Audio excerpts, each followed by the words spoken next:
Hi అండి. Hi అండి. ప్రస్తుతం అధికారంలో ఉన్న ముఖ్యమంత్రిగా చంద్రబాబు నాయుడు గారి విధులు ఏ విధంగా పాటిస్తున్నారు? చాలా బాగా పాటిస్తున్నారండి. జగన్మోహన్ రెడ్డి గారి కన్నా చాలా బాగా పాటిస్తున్నారు.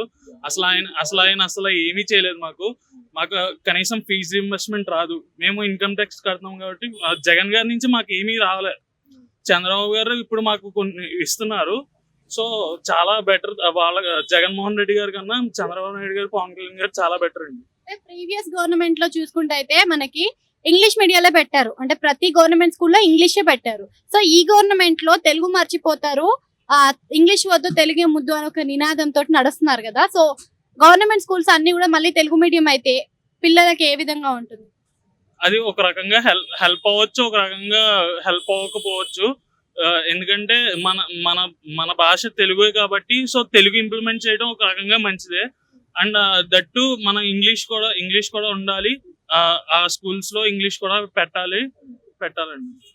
విద్యా సంవత్సరం స్టార్ట్ అయింది కదా. సో విద్యా సంవత్సరం స్టార్ట్ అయినప్పటికీ అమ్మఒడి అనే ఒక పథకాన్ని తల్లికి వందనంగా మార్చేశారు. అయితే విద్యాశాఖ మంత్రిగా మనకి నారా లోకేష్ గారు ఉన్నారు. అదే ఇప్పటి వరకు విద్యా సంవత్సరం స్టార్ట్ అయినా కానీ పిల్లలకి ఏ అమౌంట్ రాలేదు అని అంటున్నారు. మరి దానిపైన మీరు ఏమనుకుంటున్నారు? పిల్లలకి అమౌంట్ అనేది వస్తుందండి. కొంచెం లేట్ అయినా వాళ్ళు ఇప్పుడే కదా స్టార్ట్ చేశారు. ఇప్పుడే జస్ట్ ఇంప్లిమెంట్ అయ్యారు కాబట్టి కొంచెం లేట్ అయినా వస్తుందండి. దాంట్లో అయితే గ్యారంటీ ఉంది. అంటే ఇప్పుడు ఈసారైనా ఇండస్ట్రీస్ తెస్తారు అంటే ఇప్పుడు విద్యార్థులు చాలా మంది వలస వెళ్తున్నారు కదా. ఆ వలస అనేది ఆగిపోతుందా మరి ఈ గవర్నమెంట్ లో అయినా? ఎస్, ఆగిపోతుందండి. ఎందుకంటే మాకు వచ్చేసి మేము 2024 లో పాస్ అయ్యాము. సో మాకు ఇప్పుడు వచ్చేసి 1 ప్లేస్మెంట్ కూడా లేదు. సో ఇప్పుడు వచ్చిన ప్రభుత్వం వల్ల మాకు ఏమైనా కొంచెం జాబ్ ఆపర్చునిటీస్ అవి ఉంటే ఓకే, హ్యాపీ మేము. ప్రీవియస్ గవర్నమెంట్ లో పీజీ విద్యార్థులకు కానీ డిగ్రీ విద్యార్థులకు కానీ ఫీజు అనేది రియంబర్స్మెంట్ కాలేదు అని అన్నారు. సో మీరు దాని గురించి ఏమనుకుంటున్నారు? ఫీజు రియంబర్స్మెంట్ అవ్వలేదండి. ఎందుకంటే మేము కట్టుకున్నాం ఫీజెస్ అనేవి. లాస్ట్ ఫీజు అనేది మేము కట్టుకున్నాం. సో ఫీజు రియంబర్స్మెంట్ అనేది అవ్వలేదు. ఇది చాలా చాలా తప్పది. వాళ్ళు ఉన్నప్పుడు వాళ్ళు వెయ్యాలి. ఫీజు రియంబర్స్మెంట్ అనేది వేసి వాళ్ళు వదిలేసినా ఓకే. వాళ్ళు ఫీజు రియంబర్స్మెంట్ అనేది వేయలేదు. మా మనీ వేస్ట్ మేము కట్టుకున్నాం. ఈ గవర్నమెంట్ లో వేస్తారని అనుకుంటున్నారా? ఎక్స్పెక్ట్ చేస్తారు? వేస్తారండి. ఎందుకంటే నిజాయితీగా ఉంటారు కాబట్టి, పవన్ కళ్యాణ్ గారు కానీ చంద్రబాబు నాయుడు గారు కానీ నిజాయితీగా ఉంటారు కాబట్టి వేస్తారు.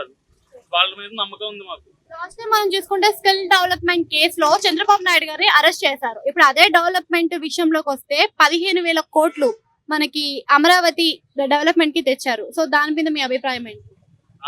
మనకి ఏపీకి ఫస్ట్ ఆఫ్ ఆల్ క్యాపిటల్ అంటూ ఉండాలండి. సో దానికంటూ ఎంత మనీ వచ్చినా మనం క్యాపిటల్ మీద ఇంప్లిమెంట్ చేయాలి.